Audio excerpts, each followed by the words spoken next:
we're talking a little bit about gear, I do see you've got one of those nice LK straps. Those are...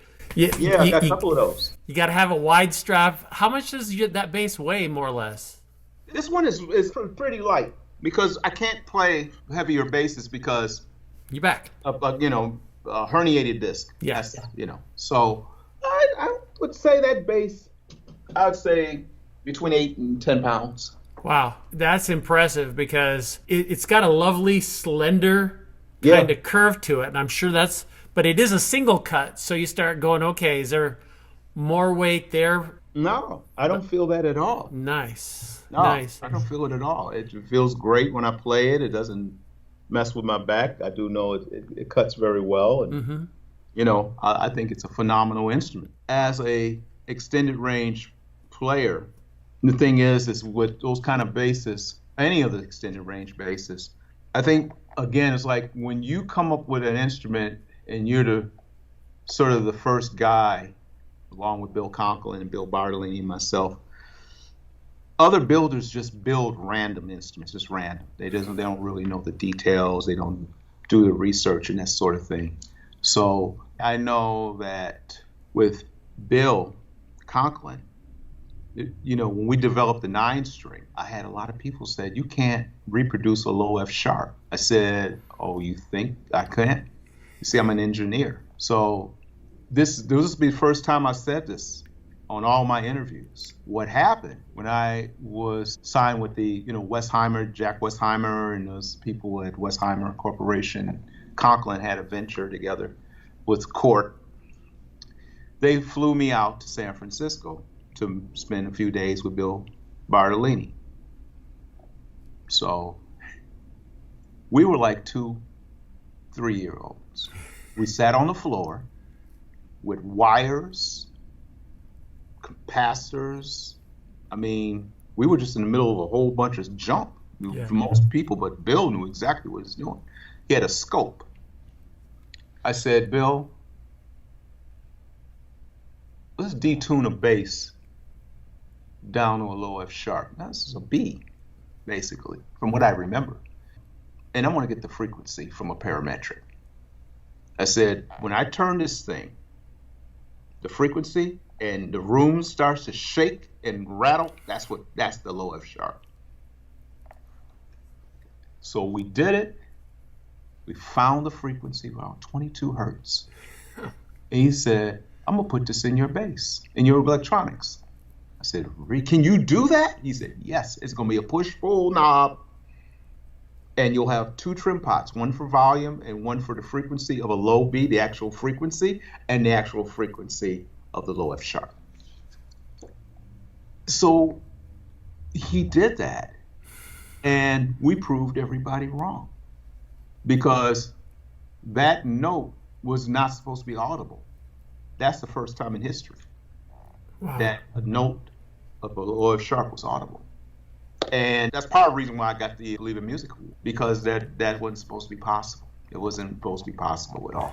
I think the marriage between Bill Conklin and myself, and then we talk about, this bass is phenomenal. I'm still a fan and still love Bartolini's, and I love, I'm close to Clyde. But this is something else, know. But the thing with Bill Bartolini and myself, he had been designing me custom pickups since like 79. That's before I even got with Ramsey. I met him back then. Yeah. Because I have pictures of me from the NAMM show when I was like 19, But I don't want to display them pictures because I had a hole in my pants. So I don't want to display that at all. But the cool thing about, again, we get to Bill Conklin. I want to keep him in the loop of things. Is Bill Conklin was so cool at being open-minded. He lived for taking chances. So you got 3 Bills. Bill Conklin, Bill Bartolini, Bill Dickens, all thought the same way. We were like, we live for risk. The thing about it is that we created something far beyond the norm. Everybody after that copied it, but didn't do their research. I never played one extended range instrument, honestly, that came remotely close to the Groove Tools Bill Dickens signature model, just tone-wise, because they didn't know there were certain things in that bass that reproduced the low F sharp and reproduced the B. My B sounded better than my Smith-Jackson bass because I had the frequency. Where Anthony, we had a parametric, he had a parametric in the Smith-Jackson bass, but you had to dial it in. And it wouldn't go that low. It's more about the highs and the mids. Mine was the highs, the mids, and these subsonic lows. So again, it's like the cool, fortunate thing for me, Raul, is a lot of records I played on. Some records I played on, you think it's a synth bass because I could produce the low frequencies. Others, it sounds like I'm playing a 4-string. Yeah. You know what I mean? Simple. It's all about how you approach the instrument. I've done sessions where I was a rhythm guitar player on my 7-string. You sound like a rhythm guitar player. Other times they needed chords, alongside my bass line, and this is, dance pop stuff. And I play the chords, and they put it out. It's out on the radio like that. It gives you the facility, but you have to have the ability to do that. And again, like you said, you got to be in those kind of circles and have those kind of opportunities. So when I think about it, and we talked about this earlier about people that would be at the NAMM show and they'd be overplaying, but on one hand, I went through a lot emotionally, being that guy and seeing my videos and all this. Nobody thought about, hey, this guy got to make a living, bills to pay. They think about all the stuff I'm able to do. I understand it. It's a showstopper. It draws crowds.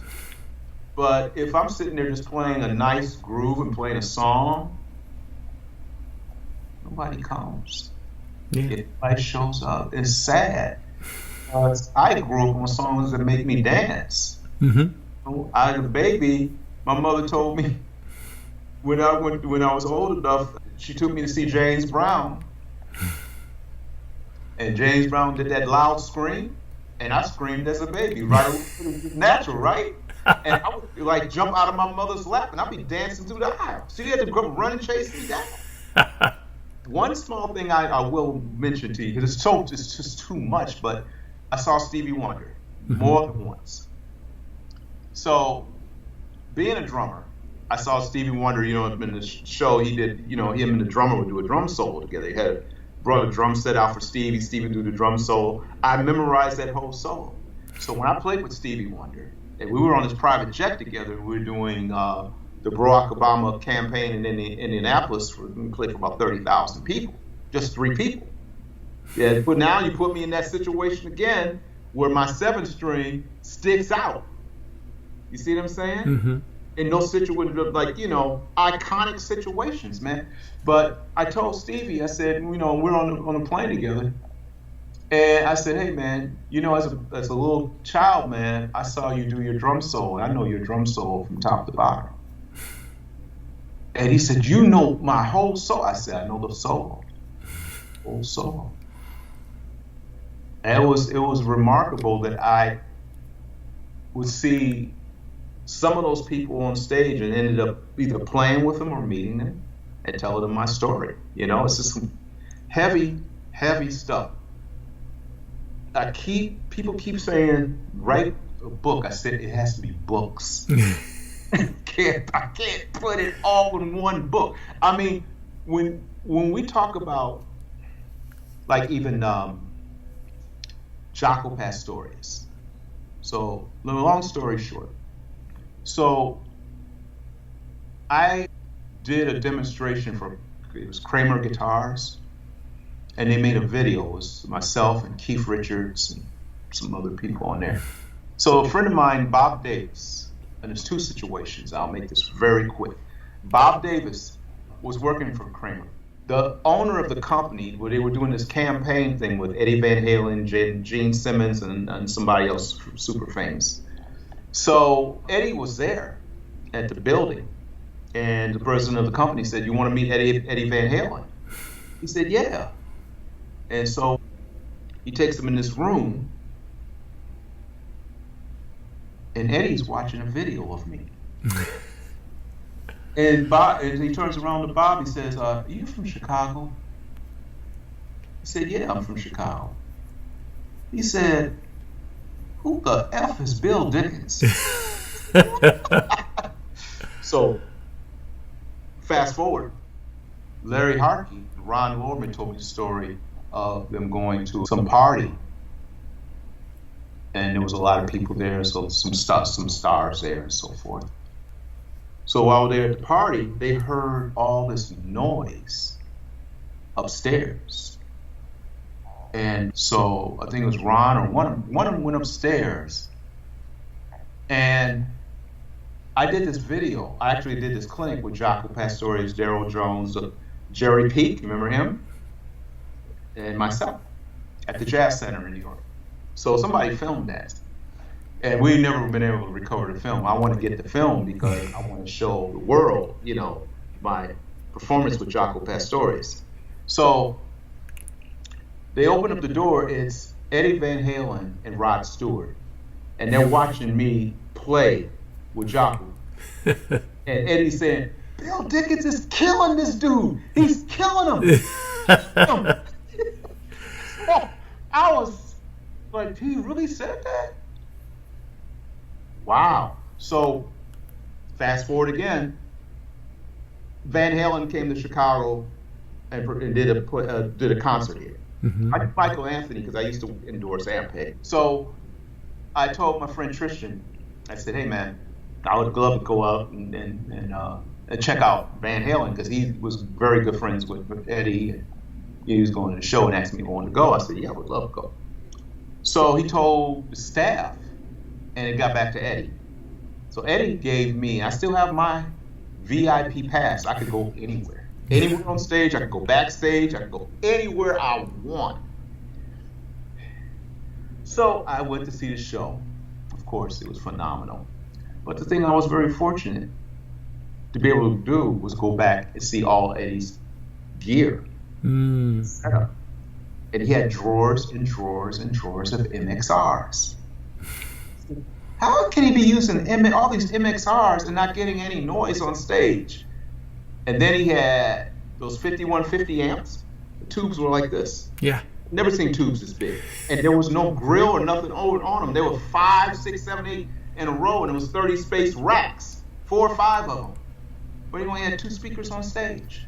It was amazing. So after the show, we went back to the green room, and I hung out with my friend Tristan, talked with some of the staff people. And so here comes Eddie about 20 minutes later with a cane, walking with a cane. So, he had a hip replacement operation.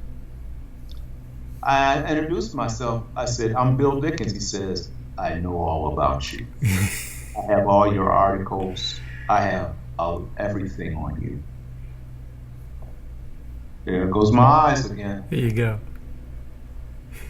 To be in those situations is confusing, it's mind-boggling, but evidently throughout the negative side of the wanking, whatever they want to call it, through the past and stuff, it paid off in a lot of ways. Totally.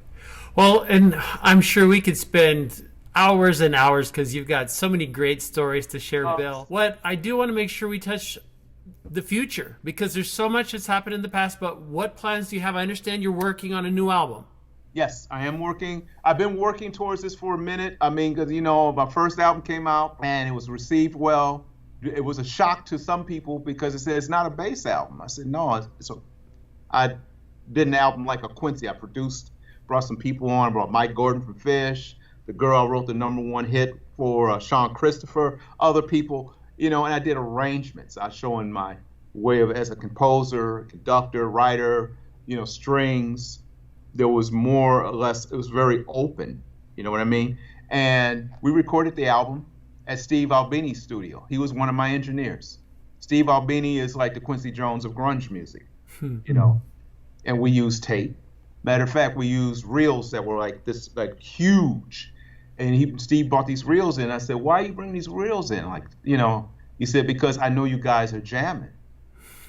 And that's how you're creating the songs. We jammed most of that stuff. We did not have a form. The other guy, Dave Freeman, the producer, executive producer, he said, I just want you guys to just jam and we'll figure it out later. It took me 2 years to edit that record, to put it out.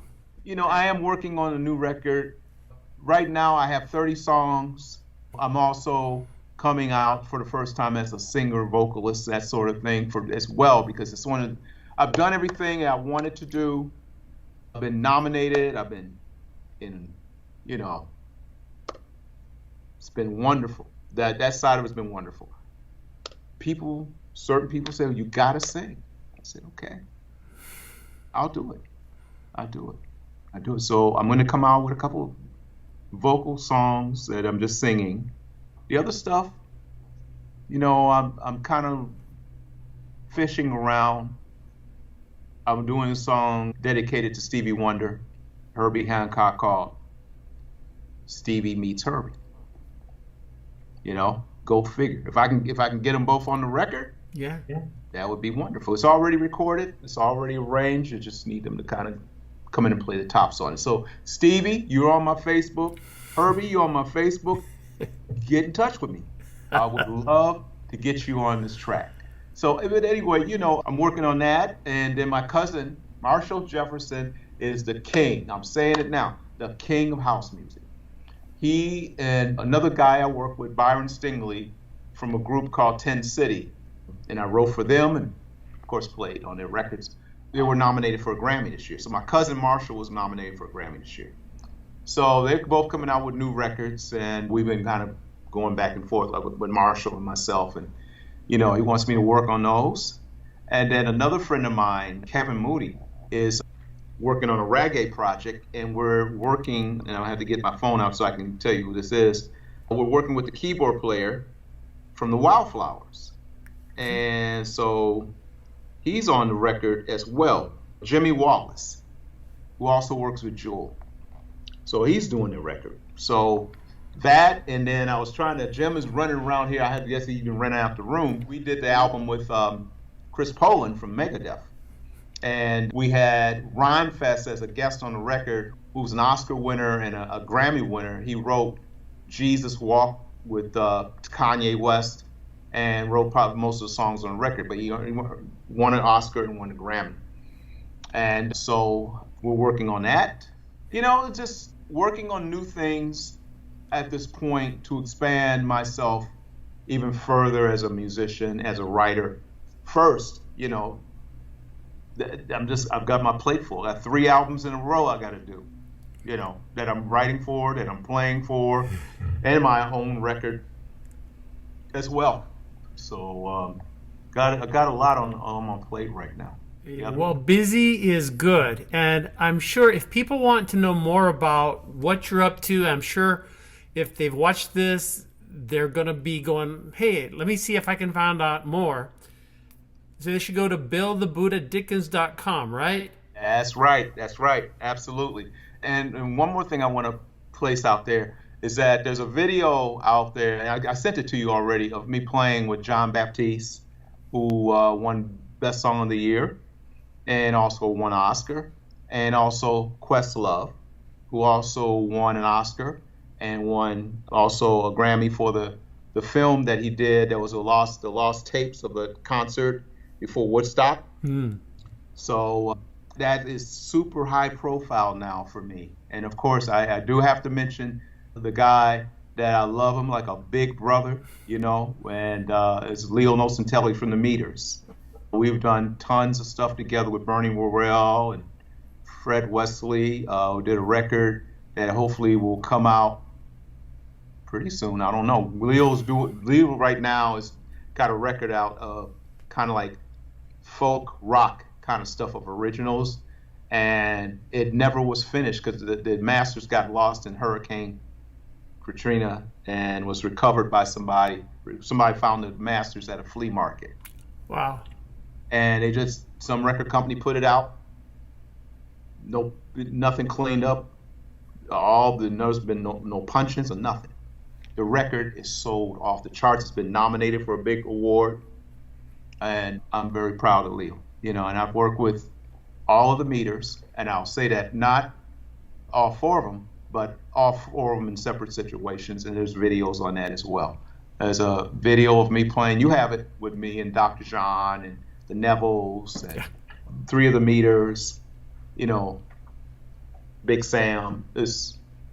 I don't know what to say. Matter of fact, can Jim say something? Oh, sure. Here you go. Jim, would you come kind of just talk about a little bit? So introduce, who is Jim? Jim Geffer is, like I said, this is his studio. If you could see this gorgeous studio I'm sitting in, it reminds me of the old days of the big studios that downtown Chicago that used to do all the big records. It's that kind of studio.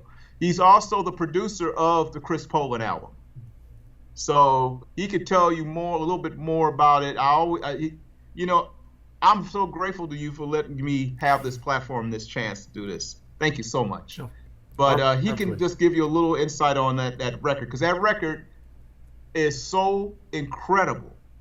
It's I guess what I would say is kind of like a cross between Alan Holdsworth and hip hop and funk.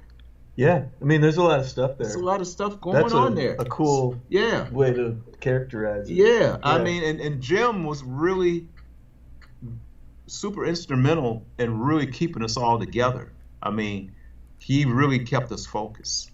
He's a phenomenal drummer. He played on my record. Okay. The duet I did with Mike Gordon from Fish, he's a drummer on that. Yep.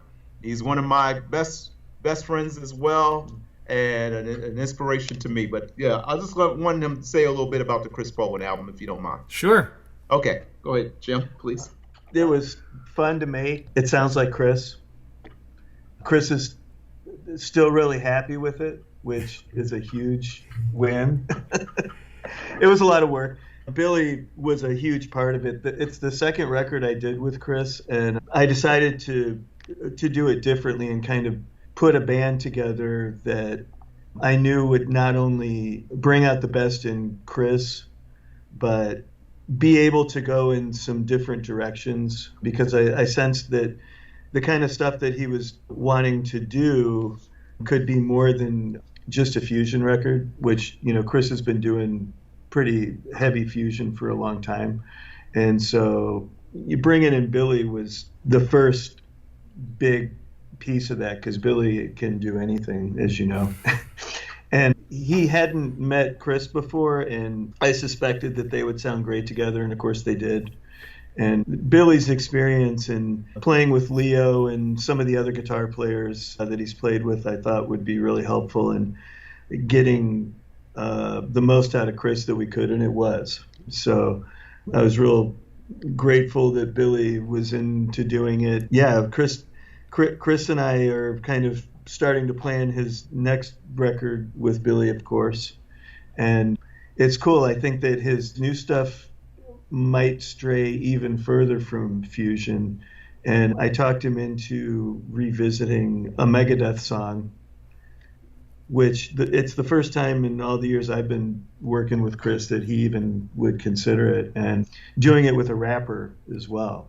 Rhymefest. With Rhymefest. Yeah, I was telling about it. Yeah, so yeah, we're excited about it, and like I said, Chris is still real happy with that record, which to me is a huge victory. Absolutely. Well, so much exciting stuff. Yeah, so much stuff, man. I will want to leave you with something. This will be good for me, but I did a show with Bobby Blue Bland, B.B. King, and Ramsey Lewis, and it was phenomenal, of course. But B.B. King had a catering service that was from the Deep South. So you like oxtails, pig feet, greens, collard greens, candy yams, sweet potato pie. I mean, everything that will give you a heart attack. Right? Okay. So anyway, Ramsey said, don't go back there and eat with those guys, man. Do not do it. I got a little rebellious. I went back there anyway. I was curious. So I'm sitting between B.B. King and Bobby Blue Bland. Bobby Blue Bland had a big bottle of Wild Turkey. He had no Coke. He just drank it straight. So he's over there drinking that. And then B.B. King is over here, you know, he's talking. And so I got some of that food, right? I ate. It was great. Get on stage. Last thing I remember, I was standing on stage waiting for the show to start. So the announcer came out and announced Ramsey Lewis, you know, and Ramsey came out and he claps out the first song.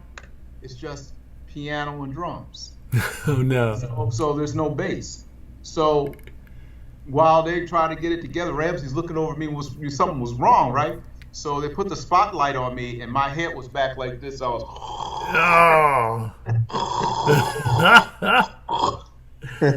Totally knocked out. Totally knocked out. Ramsey said, I told you not to go back there.